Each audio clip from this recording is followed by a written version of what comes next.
Alright, welcome back to another episode of Noob to Pro. This is your host, X-Bones. Welcome back to the channel. It's been a little over a week now since I made an episode, but I want to continue this progress and just get as much done as possible. Each episode, I like to kind of, resume some of the things that we're focused on trying to progress through, as well as like completing some daily challenges along the way. I can see one of them is playing lands. A couple other ones is playing blue or green spells or white or green spells. So green's kind of the color I think I'd want to play in order to get those knocked out. Let me pause something for a second. Alright, my wonderful daughters felt like making a video of their own in the background. Let me see if I can adjust my camera here.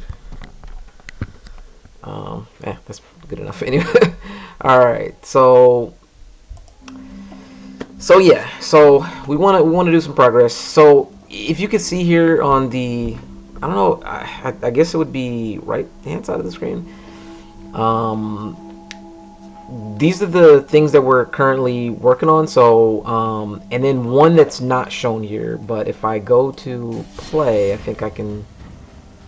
How do I go to? Okay, so events. So basically, we want to complete all of the color challenge games. We want to complete the starter deck duels. We also want to do jump in, and we want to complete the sparked ranked. And I'll try to quickly explain the difference between each of them. Hopefully, this in brief will surmise it. But the color challenge is designed to for new players to learn like the fundamentals of the game, playing through each individual color, learning the strengths and weaknesses of each individual color. And you're playing against, for the most part, the computer, just an AI generated bot that's pretty easy to beat in most games, but it gives you a very, very general feel for the game. After that, they kind of throw you into the deep end, because Starter Deck Duel is going to play against live opponents. What they do there is, I think they have a total of 10 decks that they've pre-designed as like these starter decks.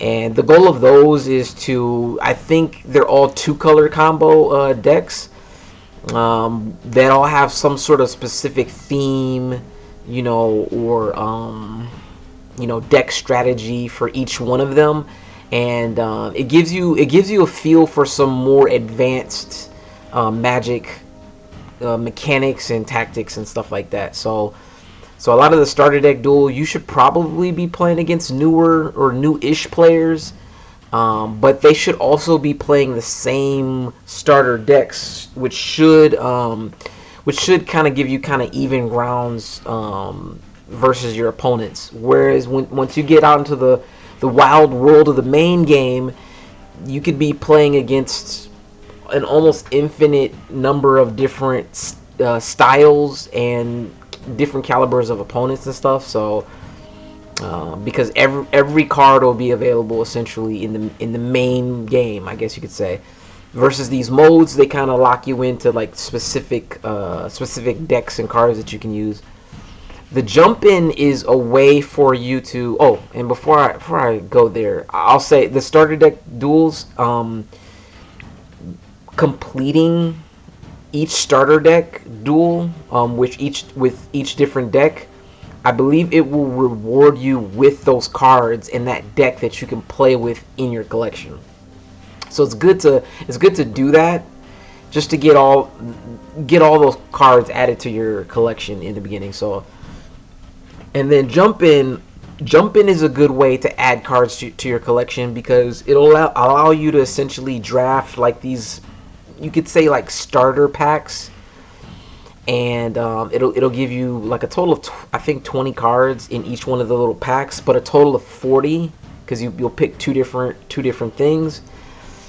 And then those get added to your collection, and then you're playing against another person that has the exact same scenario. They're picking two different little, I guess you could say starter theme packs or whatever. It's just another game mode, another way to play the game. and to kind of get more, you know, I don't want to say free, but cards that are easy to obtain for new players. So jump in is a really good mode, and the competition should be a little easier for the most part because you're going to be on equal grounds with people that are playing out of those same limited card pool essentially. And then lastly, the Spark ranked is sort of like, it's sort of like the final challenge for you as a new player, where I think you can just about play with any cards. But as I found out from last episode, they limited it to alchemy based cards, from what it seems. Um, maybe standard and alchemy. We'll have to see, but definitely. I tried some historic cards. I actually exchanged wild cards for them. Didn't even get to use them, so that does kind of suck. But because you really don't want to waste any resources as a new player. But anyway, so we're gonna do more of the color challenge. That's the easiest challenge. I want to just knock out as many of those as possible, and then I'm probably gonna do a jump in, kind of complete that, and we'll just kind of cycle around between jump in, starter deck, and spark ranked. I might actually play a spark rank too, because I really did like the deck I built. I built one that is goblin based or whatever. So, but yeah, let's go ahead and jump back into it. So we'll go back to the color challenge. We completed all of the red color challenge. I think I want to do blue next. Or mine. Blue is one of my favorite colors. Blue and black, I believe, are my two favorite colors. Yeah, and challenge one is blue versus black, so that'll be pretty interesting. But let's go ahead and hop into this.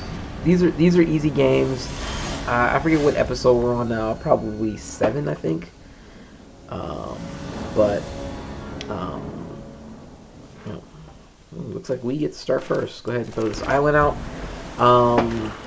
Yeah, I probably won't explain a lot of the very, very simplistic details, like, play a land each turn, and lands tap for mana, and this is the mana cost of a card, whatever.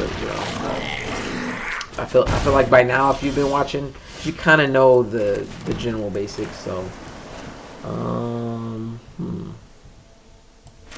this might actually be good to play. I was gonna play the Cloudkin Seer.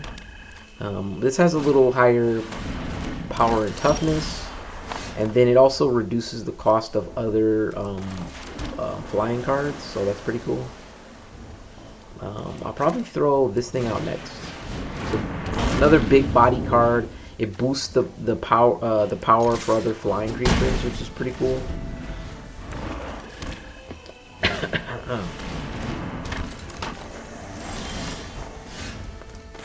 Look at. So here's another one of these that reduces the cost of flying creatures. So now all of these guys are all cost 1 mana to cast. They originally cost 3, but because of the cost reduction, now I can cast them all for 1, which is pretty sweet.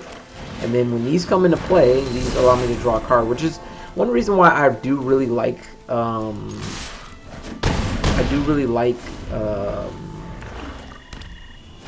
the Cloudkin Seer, because one of the best things you can do is we won't worry about blocking them. Let them through for damage. Go ahead and drop another one of these things. This boosts the power of all my guys. Go ahead and throw in another one of these. Let me draw a card. Ooh. And look at this. I got an unsummon. Return this guy to my opponent's hand, just cause. And go ahead and swing in with everything. Boom, boom, boom. Pretty easy game. Pretty easy game. I was able to hit pretty hard once I got all those flying creatures onto the battlefield. But yeah, I mean, so these are all starter deck cards. They kind of all work good together in synergy with each other. I don't know if these are the strongest combination of cards you can use for a blue strategy, but flying creatures are pretty hard to block because your opponent has to either have creatures that also have flying or creatures with reach. None of these, like this little goblin or the whatever this is, none of these have flying, so they're all ground-based creatures. His vampire does have flying, but even if I didn't send it back to his hand with the unsummon card, um, he would have only been able to block one of these guys, and it would have traded with the vampire, killing it, because these all have 4 power at this point, due to the Windstorm Drake boosting the power of all the other flying creatures. So that's pretty powerful to have a flying strategy and having cards that synergize with other flying things. So, like this card, which can boost the power, or this card that can reduce the cost of flying creatures. So we might have to keep that in mind when we create our first blue deck, is to probably create something that has flying creatures involved. So, all right.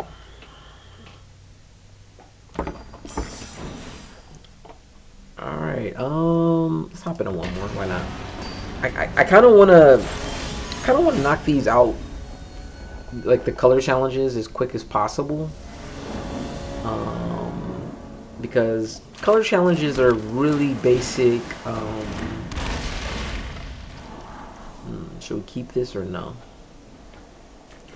Honestly, I'm not feeling it. Let's put that here about it. Normally, you'll take whatever land you can get, but I feel like I have more than enough land at the moment. Okay. I'm gonna cast this onto the battlefield.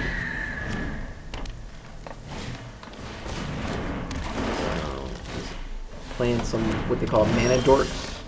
Creatures that can tap for mana as though they're lands. So, play this. Cloud Conceer. And then play a second one. Okay, cool. Get in for an attack.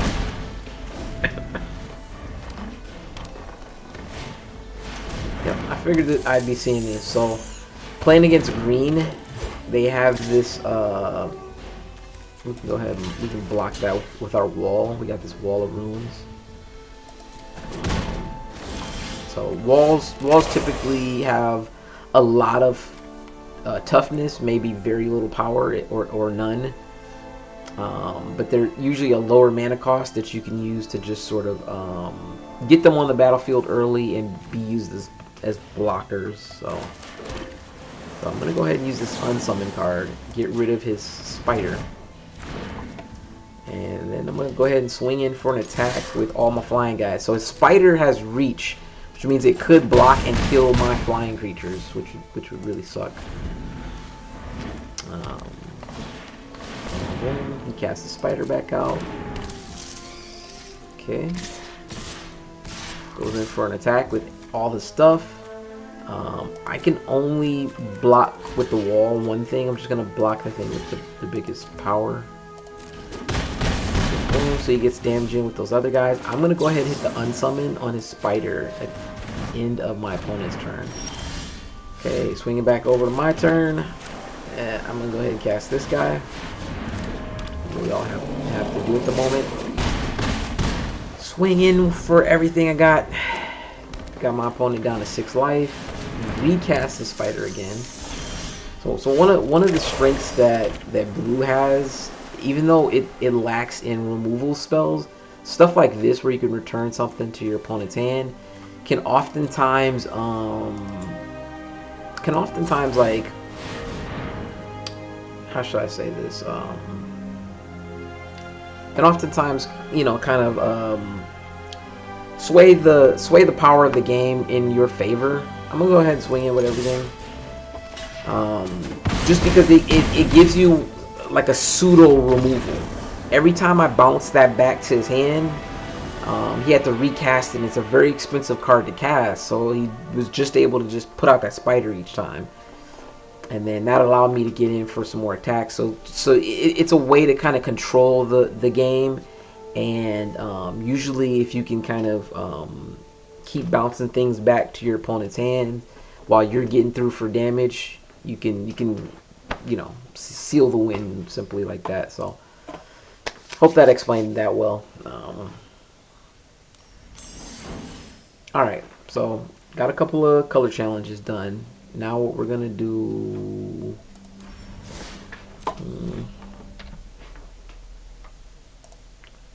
Okay. All right. Now what we're gonna do is we're gonna jump to a jump-in game.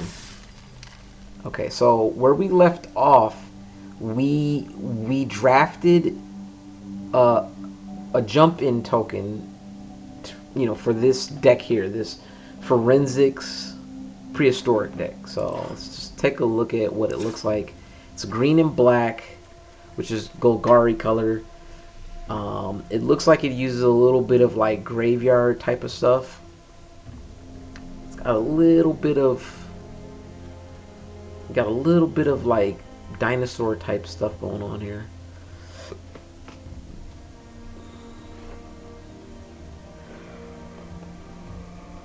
I have no idea if this deck is going to be really any good, honestly.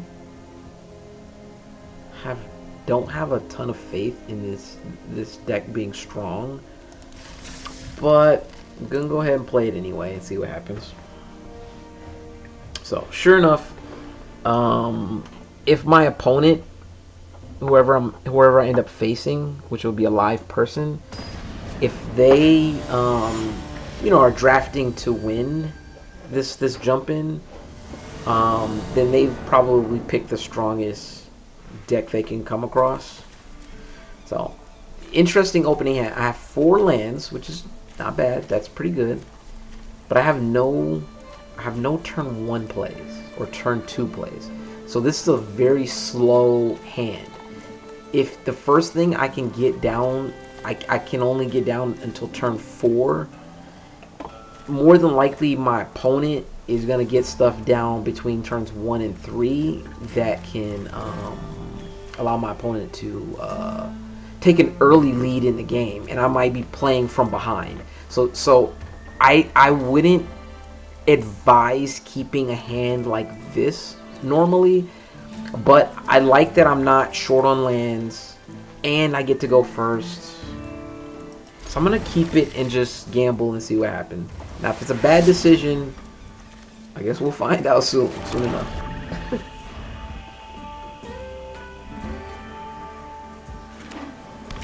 Oh, okay. Still no early play.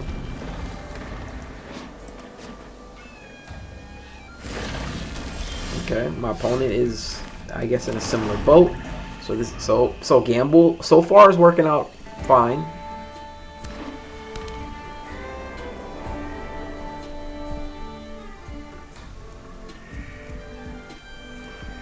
Let's look at what we're gonna play.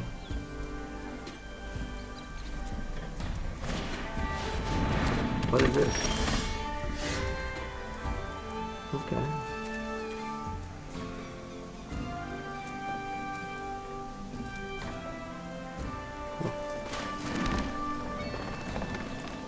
Okay, so I think we're gonna go ahead and play this guy just because he has bigger toughness and can block this guy without dying. So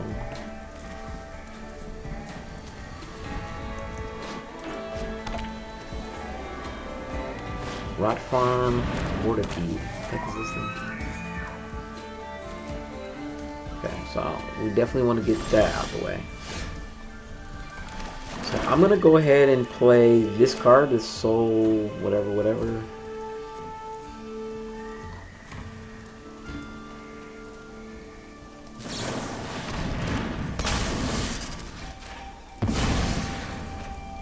Go ahead and get through for an attack.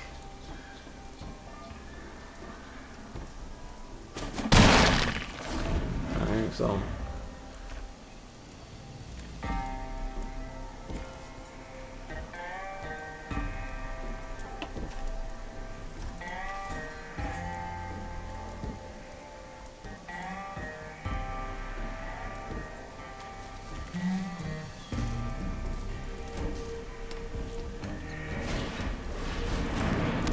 Full Vigil. Okay. Interesting.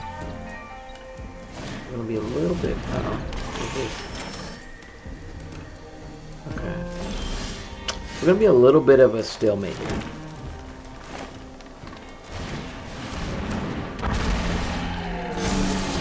Ooh, okay. Me likey. Why not? Why not? Well, no. He could just block with this stupid thing, so yeah, no need to attack in yet.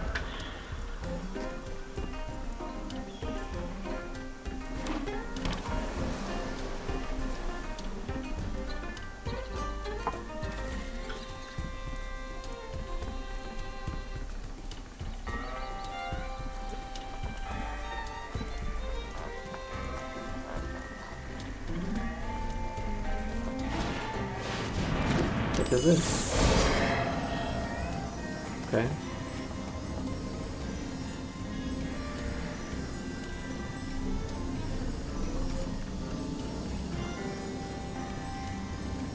Wish I had a bunch of dinosaurs. This thing will allow me to draw cards based off how many dinosaurs I have in a play, but I only have one. Kind of sucks.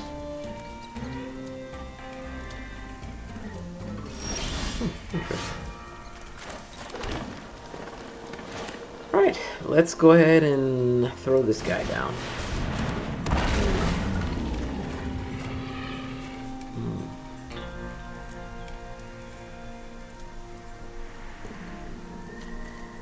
I'm gonna go ahead and attack in with this. Let's see what happens.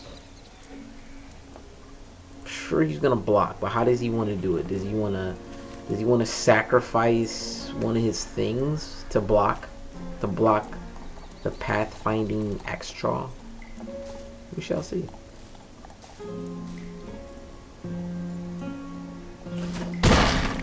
Now, yeah. Okay, so he took the damage. Interesting.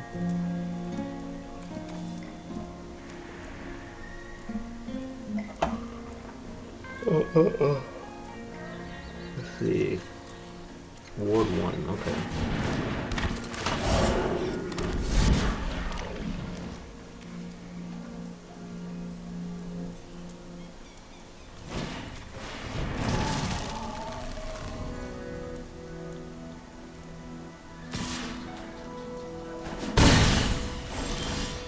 Okay.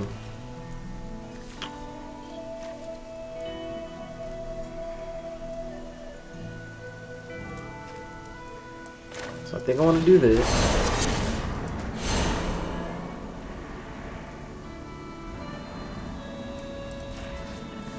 I want to get rid of this stupid Frost Bridge guard. Simply because I don't even know the reason. Oh, because this thing could just keep tapping stuff down, and I don't want that. I'm gonna throw that into play. Yeah, we'll attack with this, and that's it.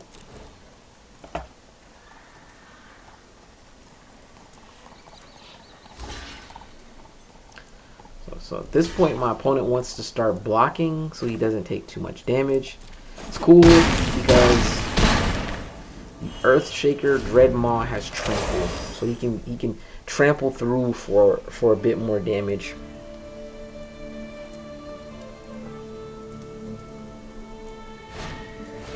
Ooh. That actually really sucks.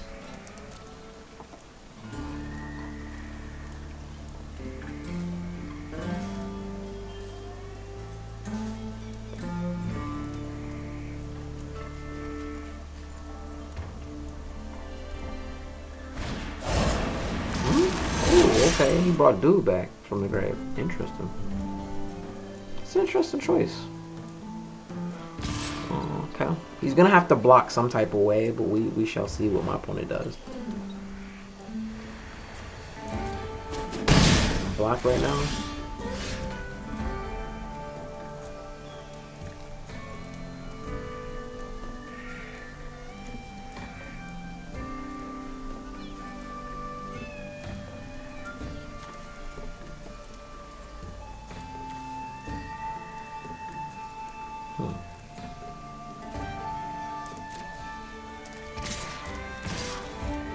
go ahead and attack him with these two dudes.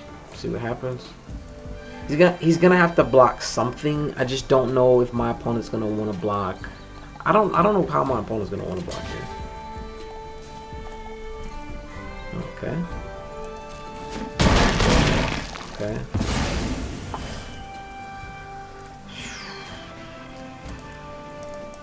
Well, I think I want to do. I think I want to do this.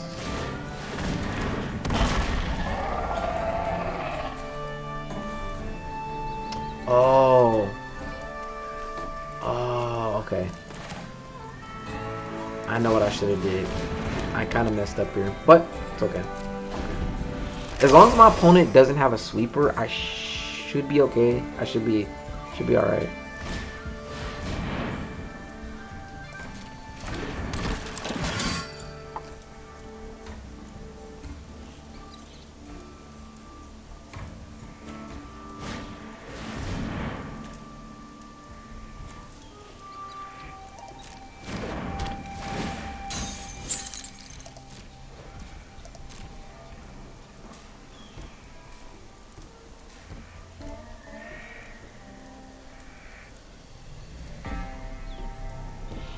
My opponent is pretty screwed here.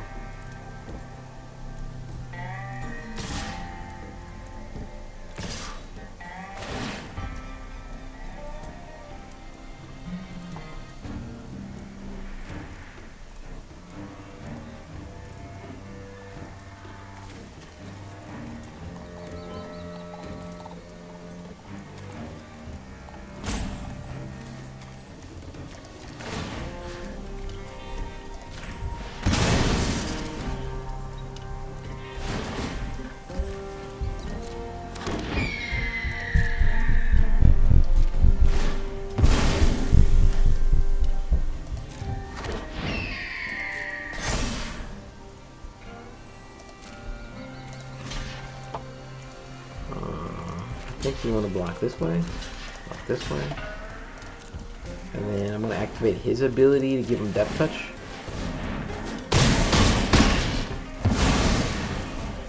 Okay. The stupid Knight of Doves is whenever an enchantment is put into the graveyard. Okay. Okay. I don't know how much this is really going to matter.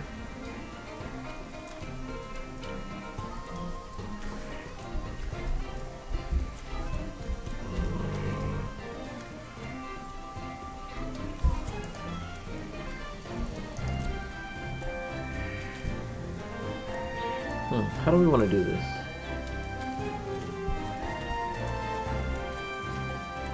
Yeah, I think I want to do this.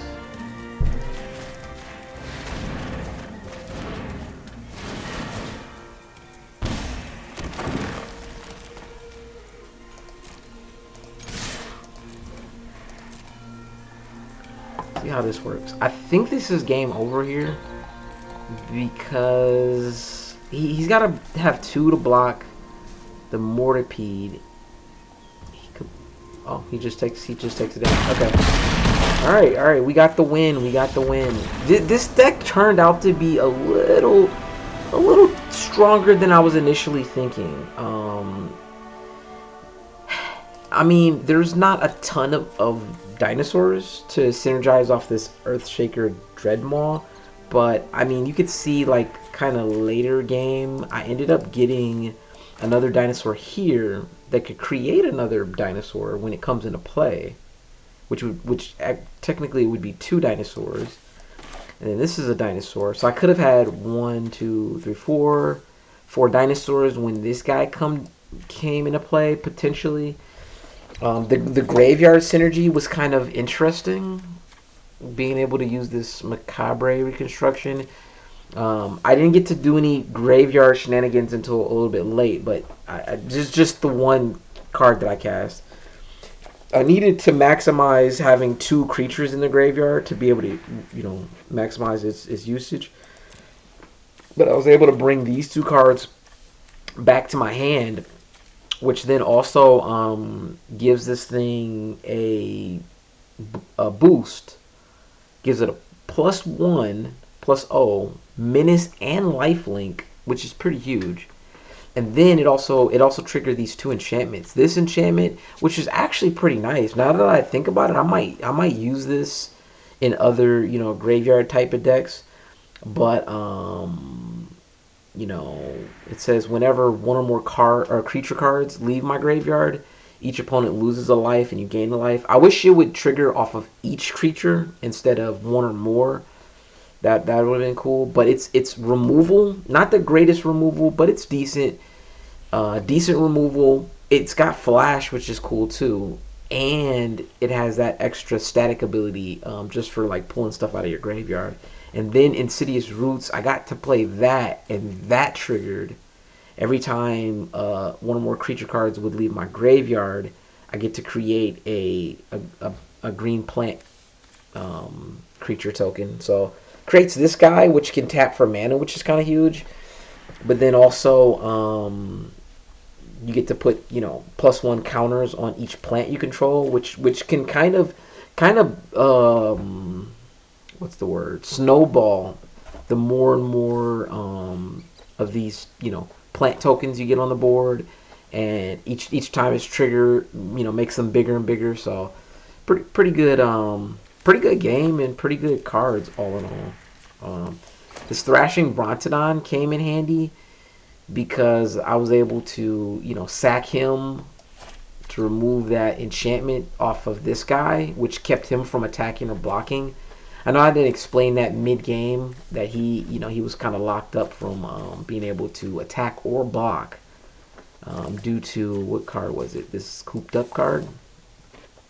So it was a little annoying when my opponent played that. But one of the reasons why I don't like playing this form of like pseudo removal is because it doesn't permanently remove the thing from the battlefield.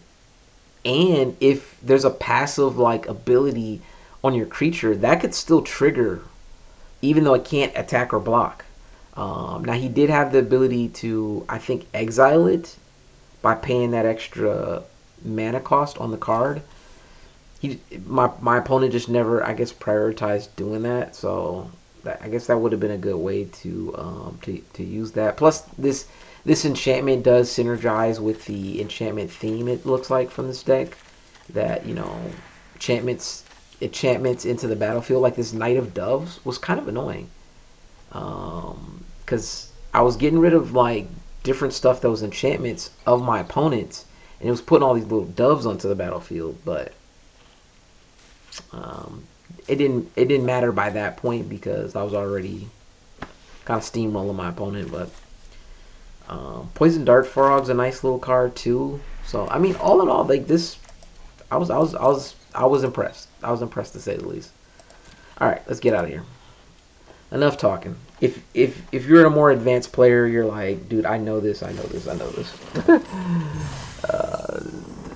For the record, this series is for two types of viewers. If you're a relatively newer a newer player, if you are completely brand new to the game, or kind of newer. Let me pause this. All right, had to pause for a phone call. Also, I realize my lighting's a little bit dark. I don't know how much people really want to see my face, but yeah, I feel like the game is a bit more important. But but if you really want to see the person that's talking, maybe I can spruce up the lighting. Hold on.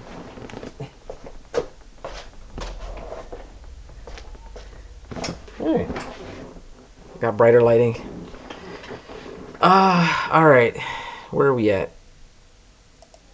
I forget what I was even talking about, to be honest. But oh yeah. So yeah, this series is it's designed for newer players or relatively new players, or people who are just entertained by simple gameplay, and a continuous series where they can watch the progress from each episode. almost like you're watching. How should I say this? Even though I'm not live streaming this gameplay, and I think that would be a different experience. I might have to try in the near future is to do some lives where people can just interact with me directly. I think people might appreciate that a little better. But you're getting every unfiltered, unedited moment of me recording and playing, and if that's entertaining and enjoyable to you as a player, or you as a viewer, I should say, then yeah, you would definitely like this series. So again, I hope this is entertaining to someone, but also I do intend on just doing this as a documentation process, but also something for me to just continuously practice me playing and talking on camera.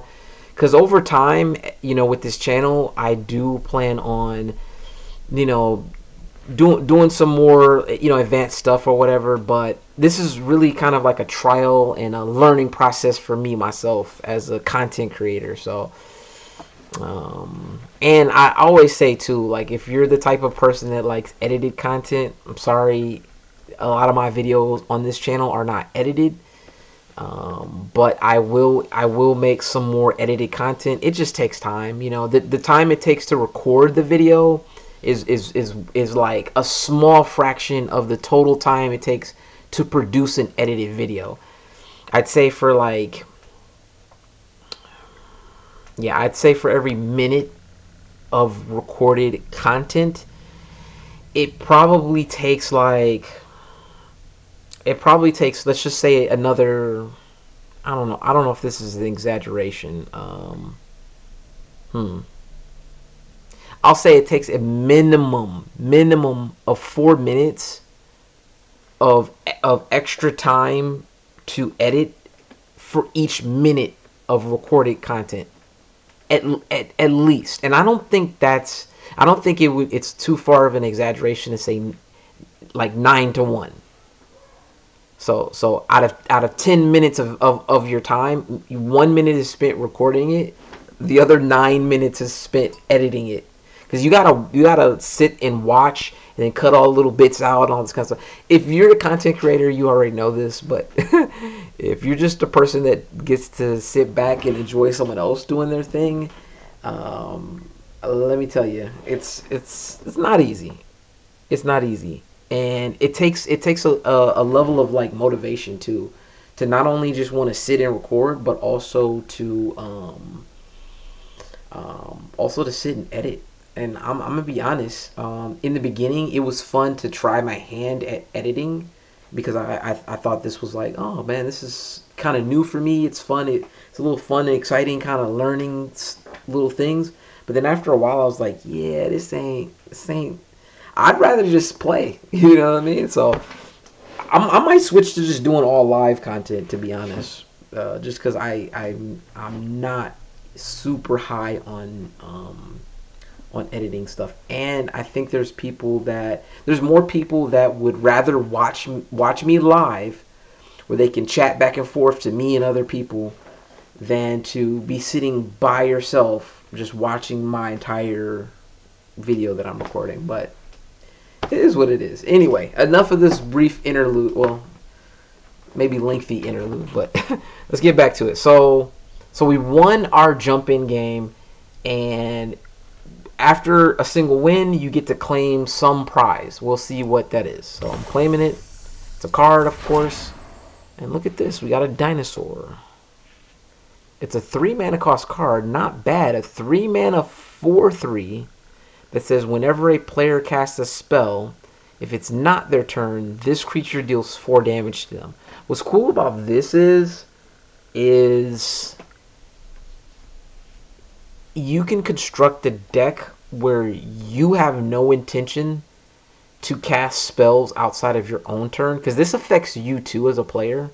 It's probably one reason why I personally would avoid a card like this, just because I'd have to construct my deck around this card, intentionally creating a deck that is intended to play things on my turn only. especially once this card's onto the battlefield. But as long as I don't have cards where I really want or need to play them on my opponent's turn, then I would construct the deck to play all my spells on my turn, but that would throw off my opponent's game plan because most opponents will throw in a lot of like instants and cards with flash, things that they can cast during an opponent's turn, and then this is just going to deal damage to them every time they do it. I've actually played against this card I think a couple times, but for sure once, and I really had to like, oh man, like I really want to just remove this card off the battlefield first because it was so annoying to have to try to play around. Dang, I can't play on my opponent's turn unless I'm going to take 4 damage. And 4 damage is a lot of damage. That'll stack up quick if, you know, it happens more than once. Twice would be 8 damage. Yeah, so don't.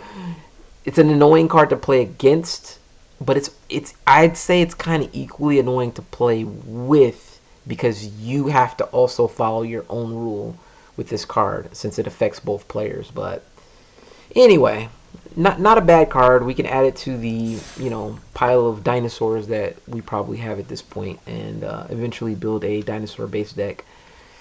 But now that we got a win with this deck, and we still have another jump-in token, if I'm not mistaken, we have some sort of challenge. Yeah. So this challenge here wants us to complete jump-in a total of 3 times, and then it rewards us with something, probably more jump-in tokens. And I don't know what's at the end of this challenge set, but we've now completed jump-in twice, so you can see the progress, 2 of 3.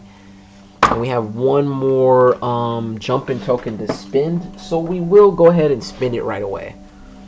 Go back to jump-in. So in order to start a new jump-in, we'll have to resign from this. I do want to go to my decks real quick, make sure. Yeah, so we have a copy of that deck that we just played with, this Forensics Prehistoric. This is what it looks like in its unedited fullness, I guess you could say.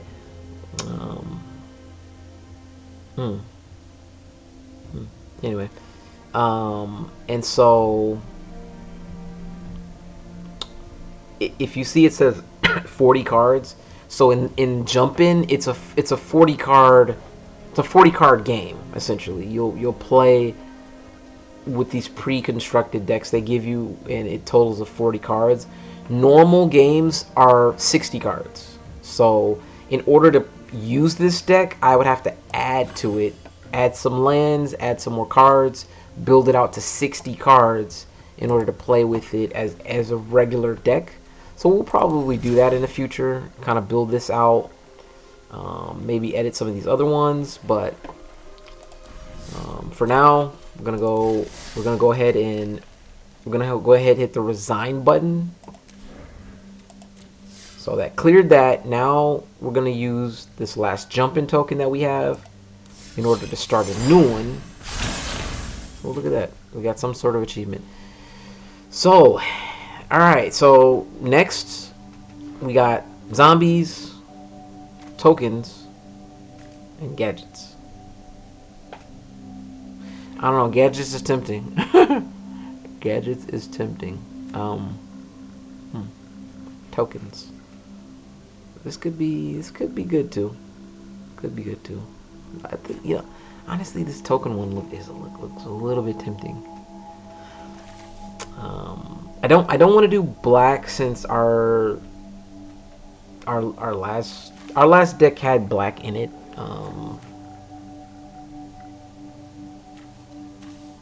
It's between these two. I just want to try something different, try something new. I think gadgets is gonna be. Yeah, let's do gadgets. I think gadgets is gonna be kind of creative. It's 2 colors, so it could get a little wonky. Tokens is probably going to be strong. Probably has some good cards in it, but let's go for creative over probably, you know, potentially a better tactical game. Interesting. So we got this one, drawing, which I do kind of like this one. treasured, which is some sort of treasure synergy, or eerie. What is eerie?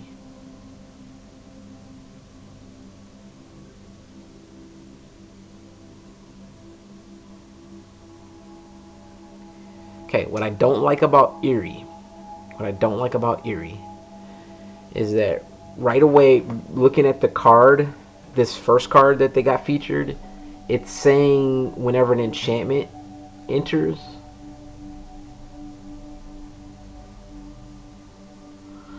But the problem is all the enchantments that we'll have will probably be strictly from that eerie pack, whereas gadgets is most definitely artifacts. Now, gadgets could synergize really good with treasures or treasured, because treasured is gonna for sure include artifacts. You could see the featured card is an artifact vehicle. So gadgets and treasured would probably synergize really well. I wish I would have read what the card was for that one. Good, but I think the safe choice is drawing, because it's probably all synergizing off of drawing cards, and drawing cards is one of the most powerful things you can do in the game. You need some way of continuously getting more cards into your hand. So like I said, it's one of the strongest things you can do in the game. You don't need to only draw cards. You need to draw things that are powerful, that will end the game. But if you do have things that will synergize off of you drawing a card and then creating some sort of effect from it, like this card right here, Mischievous Mystic, says that whenever you draw your second card each turn, you get to create a 1/1 blue fairy creature token with flying. So it creates a little creature token with flying, and if you get this down on turn 2, and then subsequent turns you're constantly drawing cards, you will slowly have like a ton of little flying fairies onto the battlefield, and it could either be really, really annoying or pretty powerful or threatening. I don't know. I'm on the fence on whether or not that's super good or not. But I kind of like the drawing better than the treasured, but treasured might just synergize better with gadgets. That's where I'm stuck at with picking this. And I know I should be a little more decisive about this.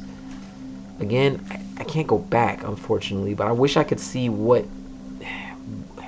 that gadget card was. You know what? Forget it. I could look it up. I'm debating this one. Alright, forget it. I'm going to look it up. I'm going to pause the video. This also gets me able to look at the time too. So I'll probably end this video soon. But alright, I did look up what that card was. And this specific card does not synergize with anything. And I'm like banking on some other card having artifact synergy. So because of that, as bad as I really want to pick this pack, this drawing pack, I think the smart thing to do is to pick treasured. Yeah, I think the smart pick is to pick treasured, honestly.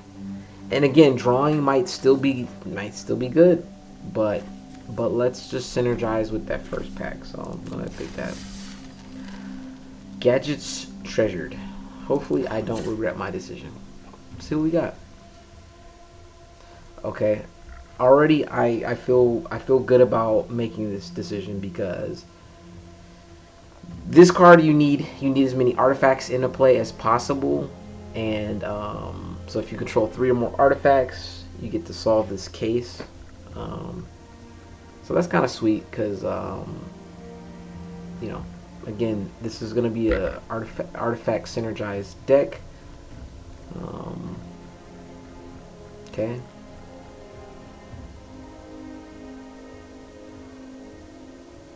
I have no idea what this is supposed to synergize with exactly. Huh. And I have no idea why you would want to pay the disguise cost for this thing. Huh.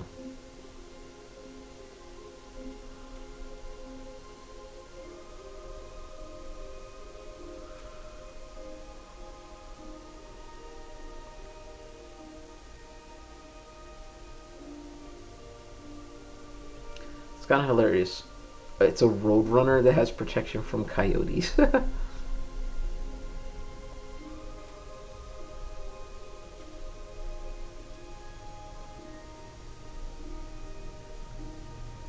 Okay, okay.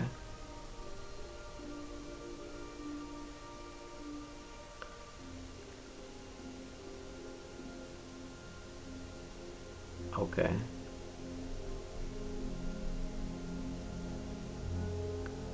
That's interesting.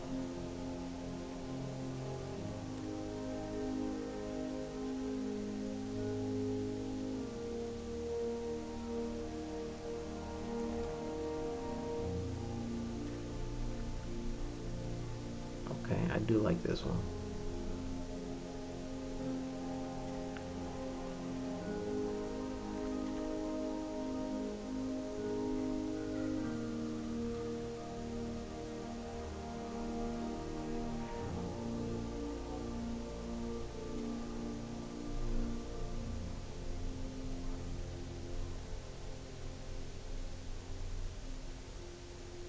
Okay. I feel like this has a lot of removal.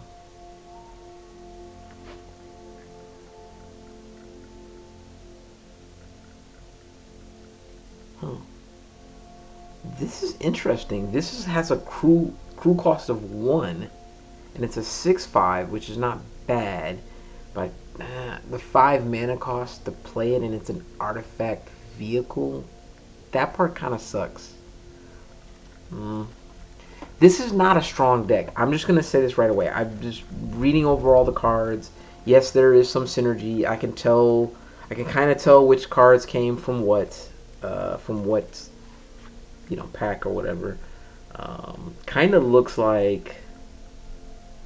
Kind of looks like one set was all Murders of Karlov, and the other one is the Outlaws. So it's a combination of Outlaws and Murder of Karlov. I'm almost wondering if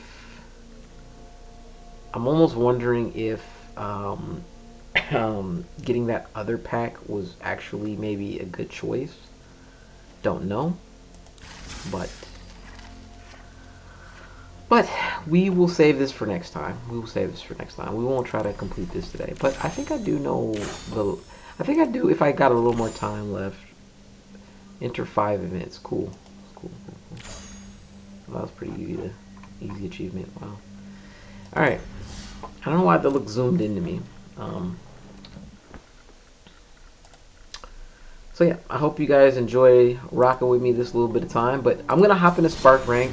I'm kind of excited to play with the Goblins deck that we built last time. I feel like it's pretty decent. Not super strong, but I felt like it kind of held its own. And it's capable of getting wins, probably at 50-ish% win rate. I don't expect this to be a high win rate deck, but probably roughly 50% win rate. So go ahead and keep this open in hand. Excuse me.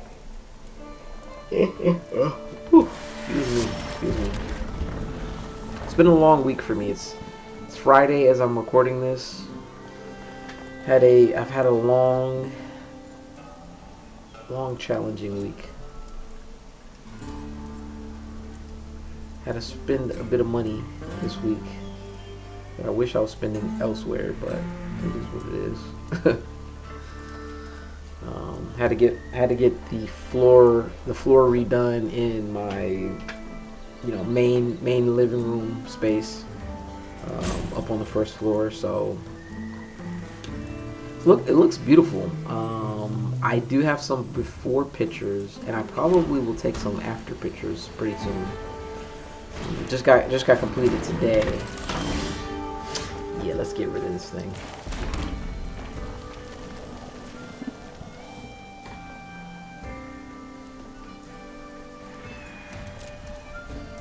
Yeah, maybe I'll wait till my opponent's turn. See what my opponent casts.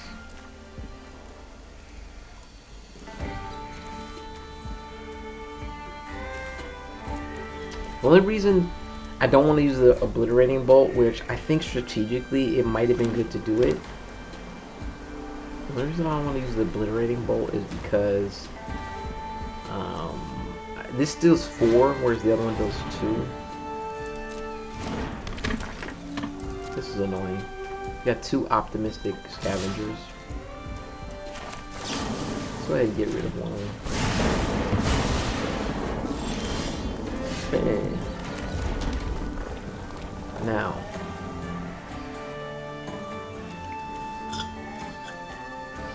I feel like I have to do this. I feel like I have to do this. There's no way I want that lingering around, and then he casts something like whatever it's called, ghost something, and no, let's not do that. Start by throwing impact trimmer down.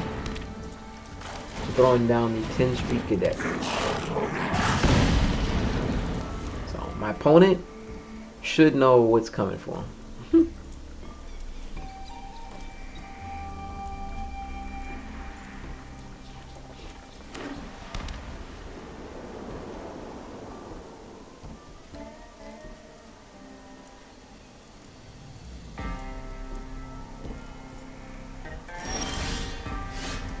Okay, interesting.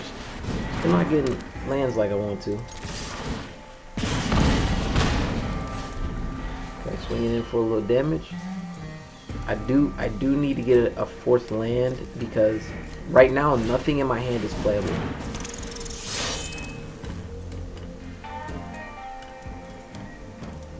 Yeah, see, I straight up have a starter deck pretty much, and my opponent, I mean, don't get me wrong, impact trimmers is not quite a starter thing, but yeah, all these other cards are like these starter deck cards. My opponent is definitely not that. The fact that he has this.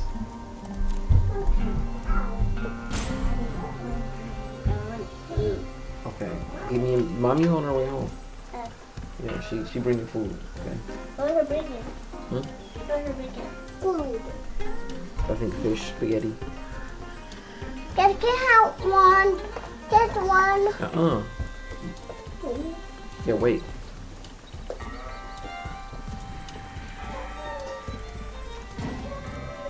No, that's a no.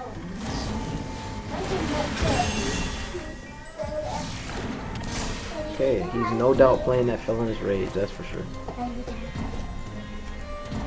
You didn't have one today? I want one. Okay, just wait till after Mom gets home with the food, okay?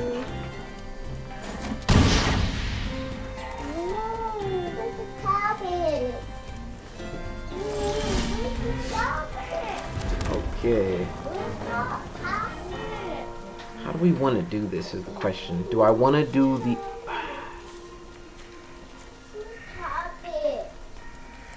I say do the Ogre Battle Driver. It's upstairs. Go upstairs. You get it. It's upstairs.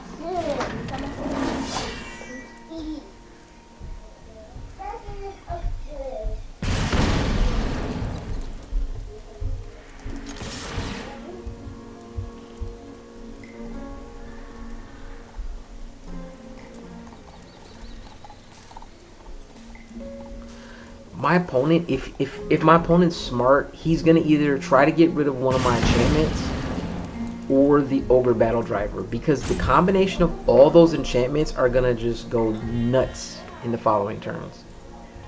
Like literally, my very next turn, I'm dropping a Goblin Gang Leader, and it's about to get crazy. It's about to get crazy. What did I say? Wait till mommy she's on her way home. Help her find the tablet.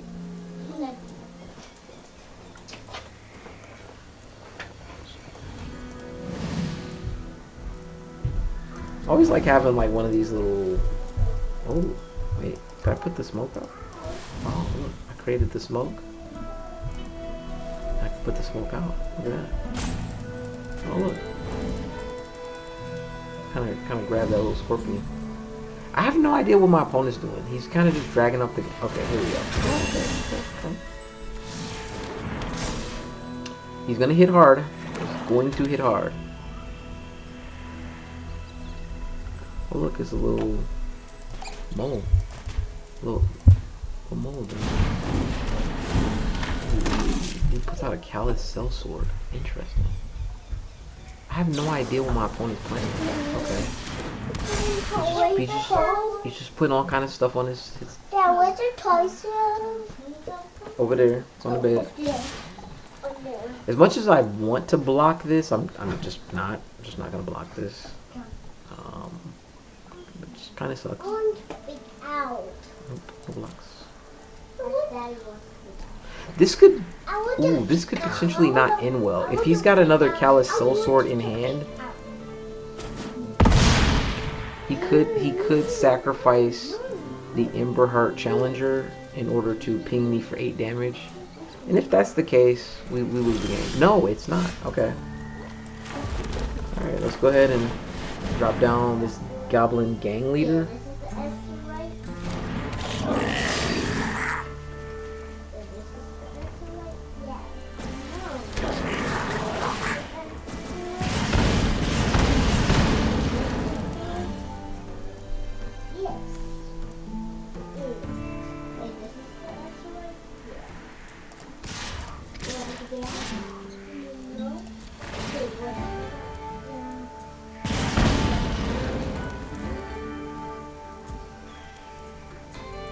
I think he has to block something.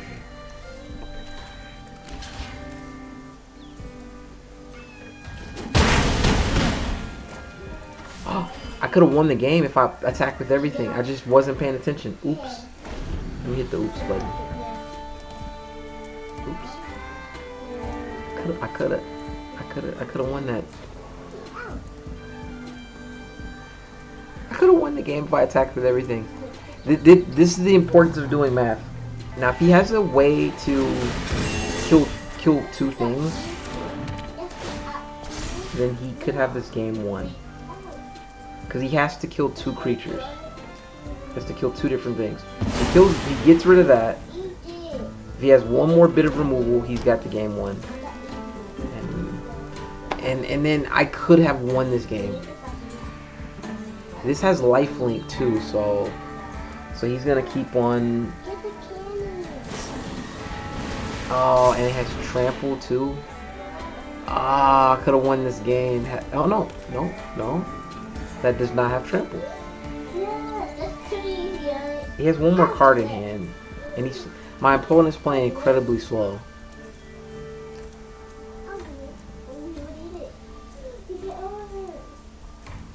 Oh my gosh. So he's just trying to gain as much life total as he can here. Which, you know, fine, good on him. Okay. Man, I really want to drop Impact Tremors down and then Goblin Gang Leader. But I don't think this is wise to do this any other way. I really need to do something with this guy with lifelink, because it kind of screws me not being able to kill his creature here.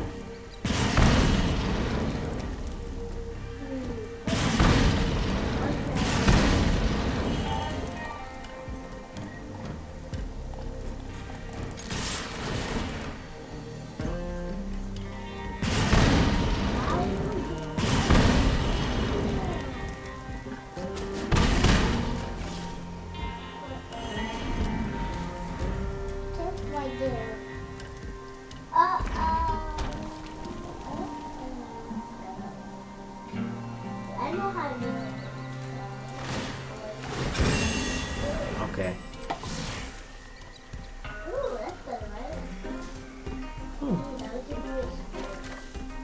Yeah, I mean, this deck my opponent's playing is like honestly borderline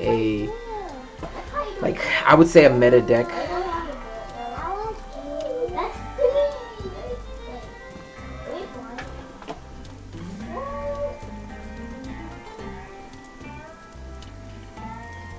on apples.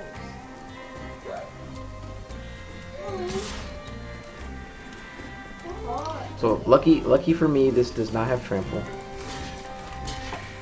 That's first strike, which is really annoying. If I'm able to kill this thing, I should have the game pretty much won. All right, now I get the stupid ass. Ah.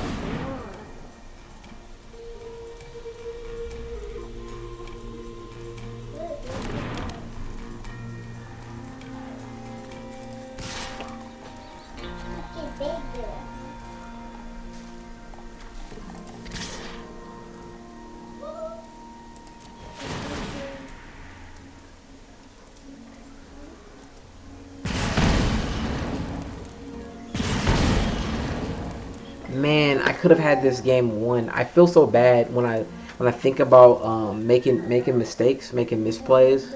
I should have just swung in with everything I had. I could have had the game won, but unfortunately, I didn't. Sucks. So now I'm stuck with my opponent being able to pretty much like infinitely gain his life back, because I don't think I have a single removal card that can remove this Ember Heart Challenger. So Hey, you want apples? Let's see.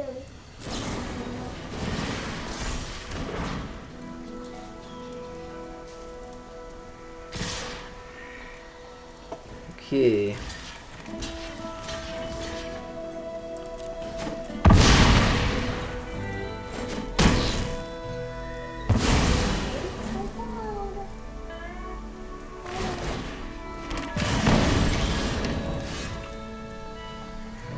Well, I hate to say it, but it's probably time to hang this game up. I don't know if there's a point to continuing at this point, since we're already down pretty bad, and there's almost no way to come back from this. So I'm gonna say GG to my opponent, man. Yeah, I'm out.